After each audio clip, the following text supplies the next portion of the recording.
잠수는 부럽지 않습니다. 다만 건강하게 살아가는 것은 정말 부럽습니다. 우리는 모두 긴 수명이 아니라 아프지 않게 사는 것을 원하죠. 그런데 여러분, 건강은 타고나는 것이라는 말을 들어보셨나요? 유전자나 타고난 수명이 정말 중요한 것일까요? 2019년 뉴욕타임스에 따르면 부모의 치는 자녀의 치의 80에서 90%를 상영하지만 부모의 수명은 자녀의 수명의 3%만에 상영한다고 합니다. 연구에 따르면 사람의 수명에 가장 큰 영향을 미치는 것은 유전자보다는 평소의 생활 습관입니다. 하지만 생활이 가면서 그 방법을 알면서도 실천하는 게 쉽지 않죠. 그래서 이번 영상에서는 오늘 바로 실천할 수 있는 6가지 생활 습관을 알려드리려고 합니다. 맨발로 걸으세요. 운동하세요처럼 흔한 진동이 아닌 오히려 많은 사람들이 잘 모르는 잠수의 비결을 알려드리겠습니다. 지금 영상 후 모든 습관을 실천하겠다는 마음보다는 한 가지만이라도 실천해보세요. 건강한 노후를 보내는데 큰 도움이 될 거라 확신합니다. 좋아요와 구독을 눌러주시면 감사하겠습니다. 자, 이제 시작합니다. 첫 번째는 입 속에 침이 얼마나 있는지 확인하는 것입니다. 나이가 들면 입냄새가 나기 쉽죠. 아무리 선명하고 예쁜 미소를 지어도 입냄새가 나면 손자들도 피하게 됩니다. 그런데 고령자의 입냄새를 가족이 지적하기는 어렵죠. 고령자는 가족들이 자신을 피한다고 느끼며 소외감을 느낄 수 있습니다. 왜 나이가 들면 입냄새가 날까요? 입냄새의 85%는 입안의 원인이 있습니다. 나이가 들면서 침분비가 줄어들어 입냄새가 나게 되는데 이는 본인이 쉽게 알아차리지 못합니다. 다른 사람의 집에 가면 독특한 냄새가 나는 것처럼 자신은 입냄새가 나지 않는다고 생각하지만 60세 이상에서는 43%가 입냄새를 풍깁니다. 먼저 자신의 입냄새를 확인해보세요. 컵만 있으면 됩니다. 컵에 입을 대고 숨을 내쉰 후 손으로 입꼬를 막으면 됩니다. 그 후 코로 신선한 공기를 들이마시고 숨을 내쉰 뒤 그 공기를 다시 컵에 대고 코로 들여보세요. 어떤 냄새가 날까요? 침은 소화를 돕고 입안을 깨끗하게 해주는데 침이 줄어들면 입안이 건조해지고 음식물 찌꺼기와 질들은 씻어내지 못합니다. 침은 99%가 수분으로 이 수분이 입안에 흐르며 찌꺼기를 씻어주죠. 음식물 찌꺼기가 쌓이면 냄새가 나고 사이에 설태가 끼면 표면이 하얗거나 노랗게 변합니다. 침이 부족하면 설태가 생기기 쉽고 이로 인해 냄새가 발생합니다. 나이가 들면 치매로 침분비가 줄어 음식물 찌꺼기나 치지염 등을 제거하지 못해 치지염이 심해지며 흔히 발견 수 없는 냄새처럼 악취를 유발합니다. 치지염이 악화되면 입냄새뿐 아니라 치아를 지탱하는 뼈도 녹을 수 있습니다. 침을 촉진하는 음식으로는 레몬과 매실이 좋습니다. 레몬을 먹으면 입에서 침이 나오는 걸 느낄 수 있습니다. 시큼한 맛이 침분비를 촉진하는 원리입니다. 파인애플과 카카야는 단백질분의 효소인 카카인과 에티미딘을 포함하고 있어 입속 단백질의 분해제 냄새를 억제합니다. 사과는 천연 칫솔로 불리며 심각각근의 침을 자극하고 풍부한 식이섬유로 입안을 깨끗하게 해줍니다. 사과의 포리페놀도 입냄새 예방에 효과적입니다. 관리 외에도 감칠맛은 침분비를 촉진하고 입냄새 예방에 도움을 줍니다. 다시마와 멸치에서 추출한 글루타민산이 포함된 막국물도 효과적입니다. 식사 후 녹차를 마시는 것도 좋습니다. 호흡 방식도 중요한데 지금 코로 숨을 쉬고 있나요? 입으로 숨을 많이 쉬면 입냄새가 심해집니다. 코로 호흡하면 공기가 코를 통해 폐로 들어가면서 습기가 생기므로 입이 건조해지지 않습니다. 반면 입으로 숨을 쉬면 공기가 직접 입으로 들어가며 입이 마르고 입냄새가 심해집니다. 따라서 평소 코로 호흡하는 것이 중요합니다. 두 번째는 소변을 찾는 연습입니다. 고령자가 외출을 싫어하는 이유 중 하나는 화장실을 자주 가야 하기 때문인데 나이가 들면 소변을 농축하는 호르몬이 줄어들기 때문입니다. 소변의 농도가 흐려지고 양도 증가하는 이유는 방광의 신축성이 떨어지기 때문입니다. 방광이 탄력을 잃으면 소변을 담아두기 어려워져서 조금만 차도 화장실에 가고 싶어집니다. 남성은 전립선 지게증으로 요도가 압박을 받아 소변이 지나는데 시간이 걸리거나 잔여감이 생겨 자주 화장실에 갑니다. 여성은 원래 요도가 짧고 근육이 약해져서 소변을 참지 못하게 됩니다. 참을 수 있는 시간은 보통 60분, 최대 90분 정도입니다. 커피나 차와 같은 카페인 음료를 피하는 것이 예방에 도움이 됩니다. 밤에 소변이 마려워 잠에서 깬다면 더욱 주의해야 합니다. 긴장하면 화장실에 가고 싶어지기 때문에 화장실에 갈 수 없다고 생각하면 오히려 더 가고 싶어집니다. 언제든 갈 수 있다고 생각하면 결과적으로 화장실에 가는 횟수를 줄일 수 있습니다. 화장실에 자주 가는 습관은 방광을 약하게 만들어 소변이 조금만 차도 화장실에 가게 만듭니다. 아주 급하지 않다면 참는 훈련을 하는 것이 좋습니다. 소변을 참으려면 골반적인 운동을 강화해야 합니다. 이 근육이 느슨해지면 작은 자극에도 소변을 지리게 됩니다. 골반적인 운동을 하면 도움이 됩니다.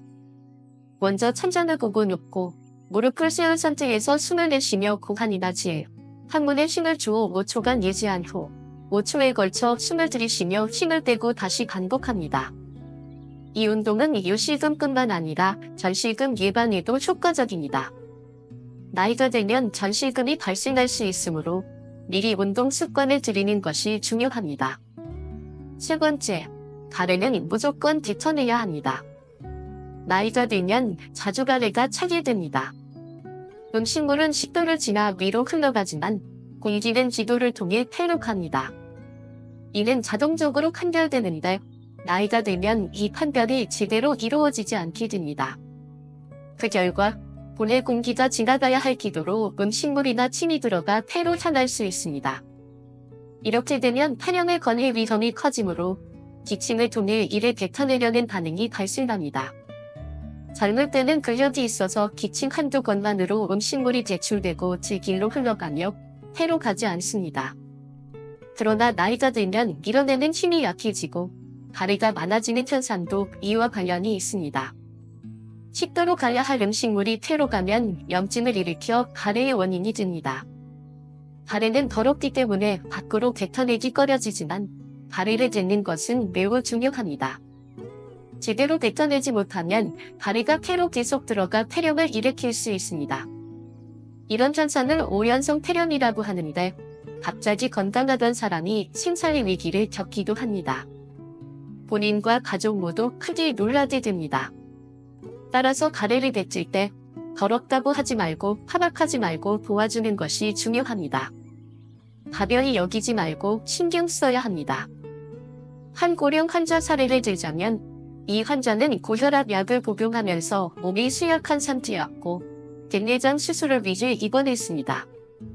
수술은 잘 끝났고 저녁 식사를 하던 중 갑자기 가래가 차올라 호흡을 할 수 없게 되었습니다. 의식을 잃고 생명이 위험해졌지만 현장에 있던 의사가 적절히 대응하여 목숨을 구할 수 있었습니다. 빠른 처치 덕분에 잔해도 없었습니다. 이런 일이 정원 밖에서 발생했다면 목숨을 구할 수 있었을지 모르기에 항상 대비가 필요합니다. 고령자는 특히 이런 상황에 대비해야 합니다. 고령자 스스로 가래를 쉽게 뱉는 방법도 있습니다. 먼저 코로 숨을 들이마시고 소리를 내지 않도록 주의하며 가쁜 숨을 빠르게 내쉬시라. 그러면 가래가 한 번에 올라옵니다. 그 다음 3회 정도 기침을 하면 가래가 쉽게 나옵니다. 또한 음식을 먹을 때 차림목이 걸리지 않도록 조절하는 힘이 얼마나 되는지 알 수 있는 방법도 있습니다. 30초 동안 침을 삼켜보세요. 젊은 사람은 평균 7.4번, 고령자는 5.9번 정도입니다. 만약 침을 2회밖에 삼키지 못한다면 차림목에 걸리지 않도록 조절하는 힘이 약하다는 신호일 수 있습니다. 이런 경우 트레이닝을 통해 단련하는 것이 필요합니다. 차를 2천 전에 밀어붙이고 3초간 힘을 주어 유지하는 방법으로 차를 단련할 수 있습니다. 힘을 빼는 운동을 하루 10번씩 실천하세요. 아침, 점심, 저녁에 각각 10회씩 반복합니다. 또한 심호흡과 호흡근 단련을 통해 호흡 상태를 좋게 유지하는 것도 효과적입니다. 호흡근은 폐 주위의 근육으로 이를 단련하면 호흡을 더 편하게 할 수 있습니다. 호흡근 단련은 간단합니다. 코로 3초 동안 공기를 들이마시고 6초 동안 입으로 내뱉습니다. 내뱉을 때는 촛불을 끄듯이 조심스럽게 내뱉는 것이 요령입니다. 너무 콩거짐하게 내뱉지 말고 목표물을 향해 내뱉으면 입이 웅물어들며 폐 주변 근육의 압력이 가해지는 느낌을 받을 수 있습니다. 가래가 목에 걸리지 않도록 하려면 입이 건조하지 않게 유지하는 것이 중요합니다. 수분을 충분히 섭취하거나 사탕을 물어 입안을 촉촉하게 유지하시라.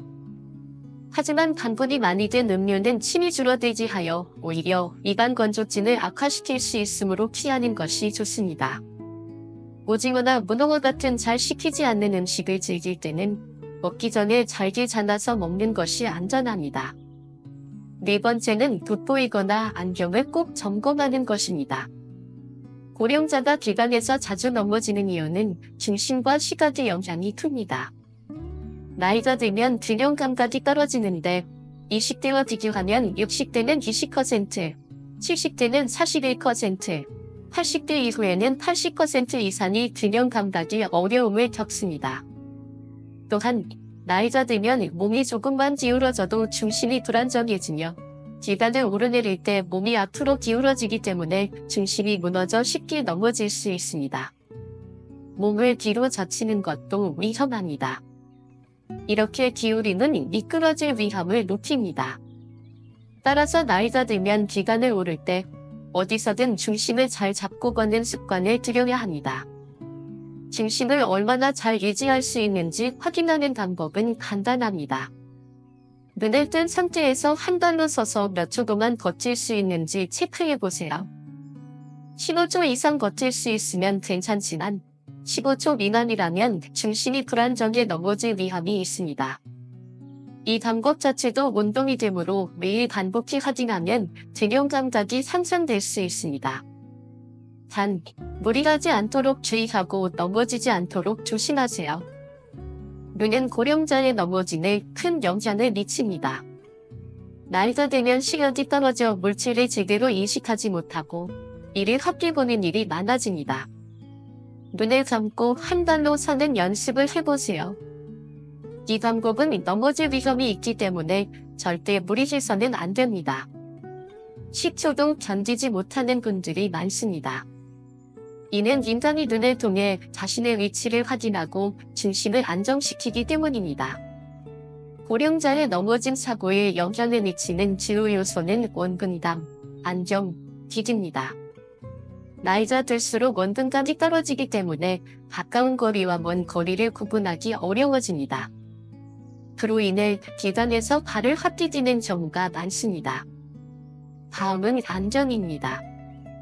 고령자는 원등 전용 안경을 사용하는 경우가 많은데 다초점 렌즈는 넘어진 사고를 유발할 수 있습니다. 이러한 렌즈는 아래를 보면 가까운 곳이, 위를 보면 먼 곳이 잘 보이도록 설계되어 있습니다.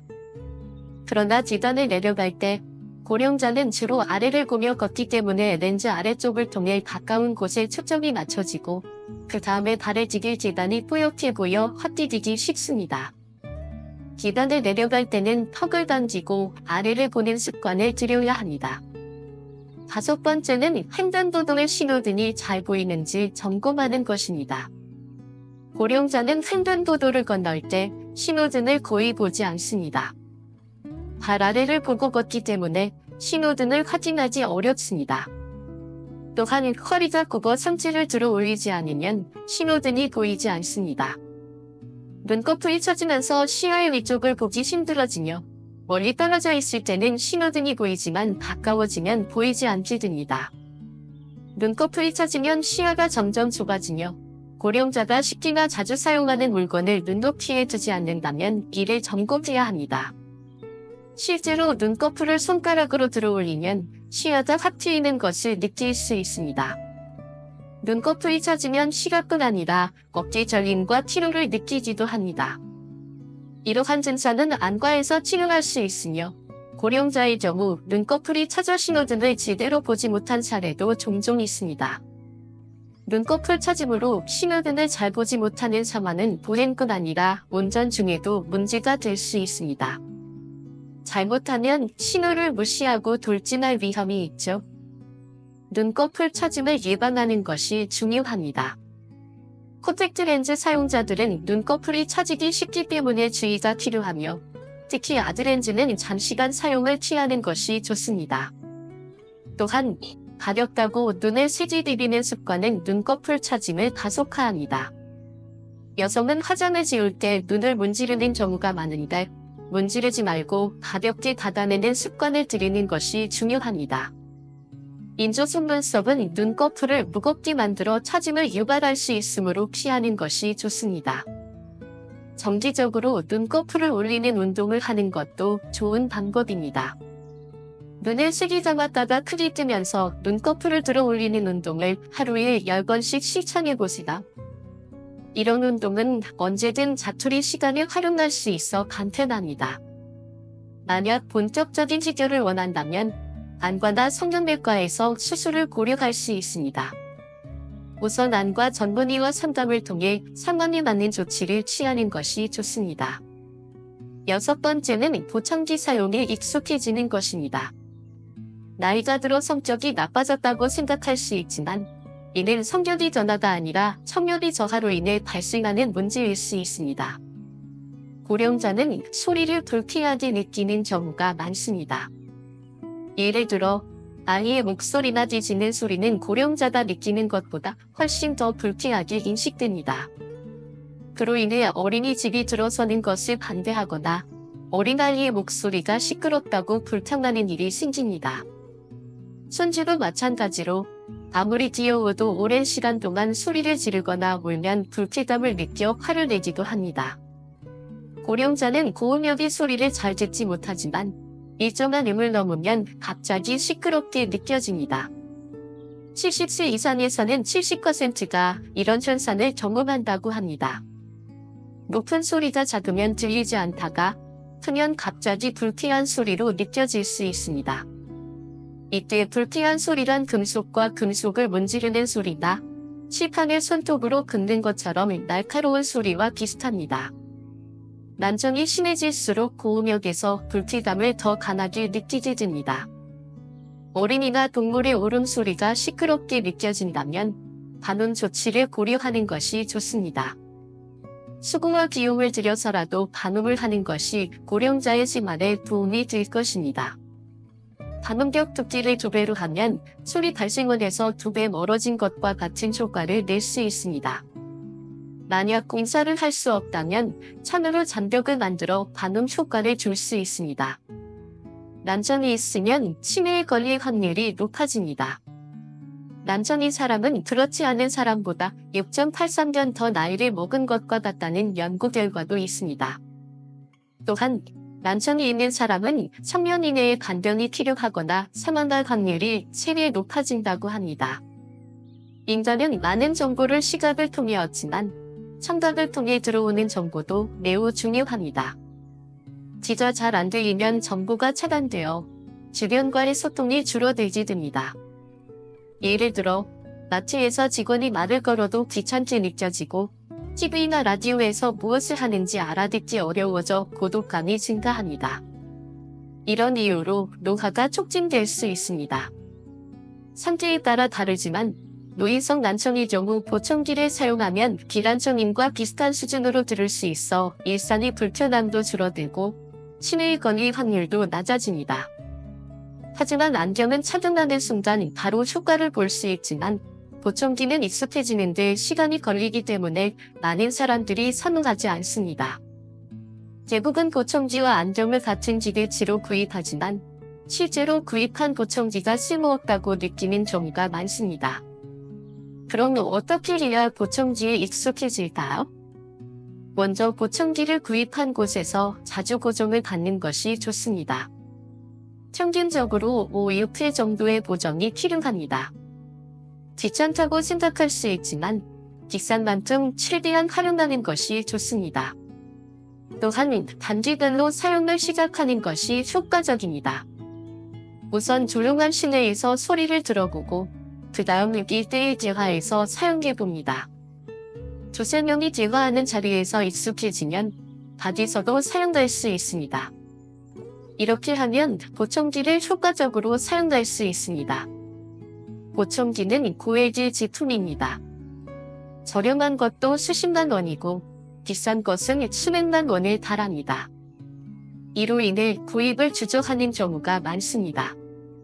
하지만 이드인 효과 검증 결과가 일정 기준에 충족하면 잔이급소 보청기를 10% 가격으로 구입할 수 있습니다.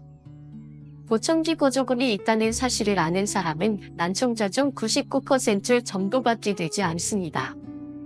따라서 이러한 정보를 주변 사람들에게 꼭 알려주는 것이 중요합니다. 우리나라는 보건복지부에서 청각 장애인에게 보청기 보조금을 지원합니다. 최근에 저는 비대전 내시경을 받았습니다. 처음에는 괜찮겠지 생각했지만 내시경 날짜가 다가올수록 설마하는 마음이 들기도 했습니다. 다행히 몇 개의 용종만 있었고 상태도 괜찮았습니다. 그때 느꼈습니다. 건강한 몸은 언젠가 한순간에 나빠질 수 있다는 것이요. 그리고 그게 나일 수도 있고 아끼는 사람이 될 수도 있다는 걸 깨달았습니다. 나이가 들수록 건강에 대해 더 많이 생각하게 됩니다. 내 몸이 언젠가는 누군가의 아빠가 될 것이고 누군가는 내 배우자가 될 것입니다. 저는 제 건강이 어떤 유전자 덕분인지 알지 못합니다. 하지만 저는 제가 할 수 있는 건강 습관을 조금씩 유지하려고 합니다. 오늘 내가 실천하는 습관이 곧 나를 만드는 것이니까요. 여러분도 오늘 하루 몸도 건강하고 마음도 건강한 하루를 보내셨으면 좋겠습니다. 오늘도 책을 곁에 두고 함께 해주셔서 감사합니다. 좋아요와 구독 버튼을 눌러주시면 작은 힘원들이 모여 큰 힘원이 될 거라 믿습니다.